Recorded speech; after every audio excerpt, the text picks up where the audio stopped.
Hello everybody, welcome to my channel and thank you so much for stopping by today. It is Friday the 11th of December and it is around 2:30 in the afternoon, and as you can see I am outside the Ambassador Hotel, and as you well know, if you've followed my series from beginning to end, my Ambassador series has indeed ended, because you can see here that the ground is entirely flattened. Every single little bit of the Ambassador has gone, so the demolition videos are over. But if I swing the camera to here, look at what we can see. There are piles of these blocks. Is that the correct name for these? I think so. But there are loads. So is building on the new site, or I should say is building on this old Ambassador site, going to start quickly?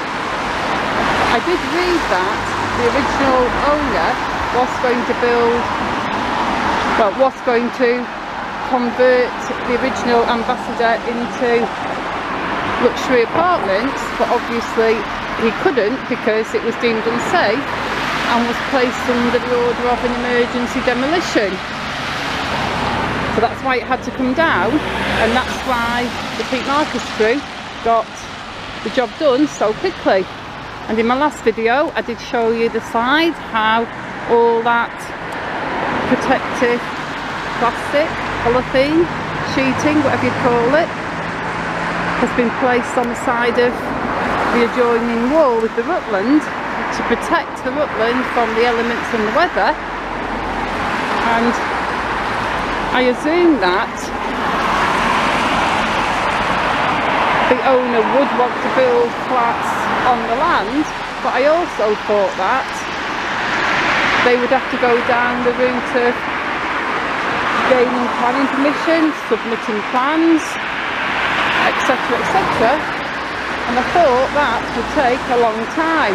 But there we see what looks like building materials and bricks there along the side.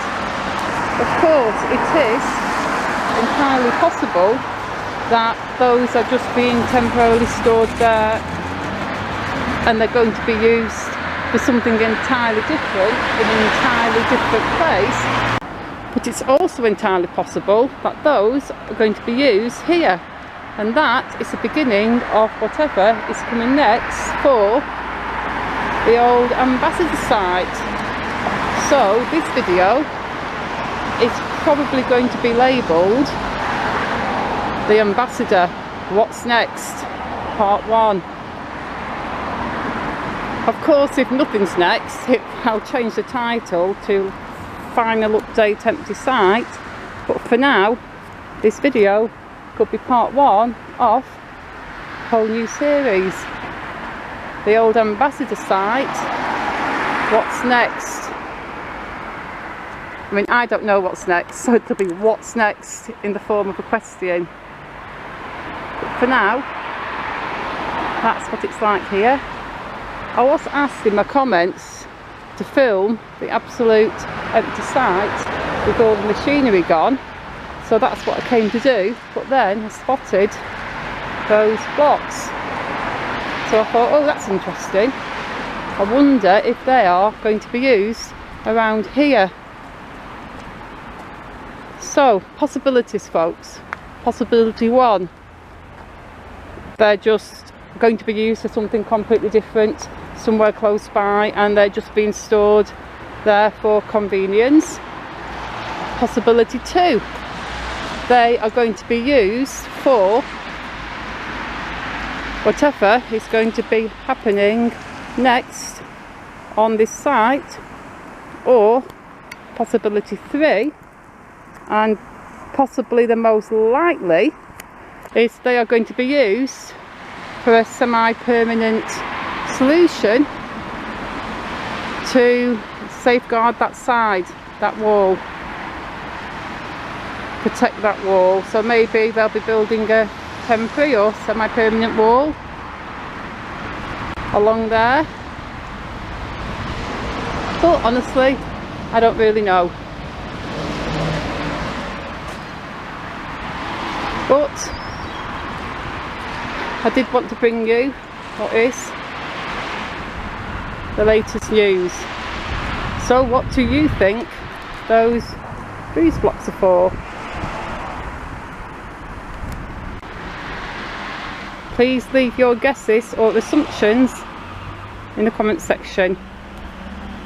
And that's going to be all for now. This isn't going to be a full 10-minute video because I don't have 10 minutes worth of material to put in it. I just wanted to give you a proper look at the old site and then bring you up to date with any news that's going on. And now I've seen those bricks there, I will check in again either tomorrow on the way home from work or tomorrow afternoon or maybe Monday morning, I don't know. But I will keep you updated because you guys seem to be really interested in this site. So I really don't want you to miss anything. And it is kind of on my way to work. It takes me a little longer. I work in Bispham and it does take me a little longer to walk to work if I'm going via the prom. But to be honest, it's not that longer, and I think walking via the prom is a more pleasant walk.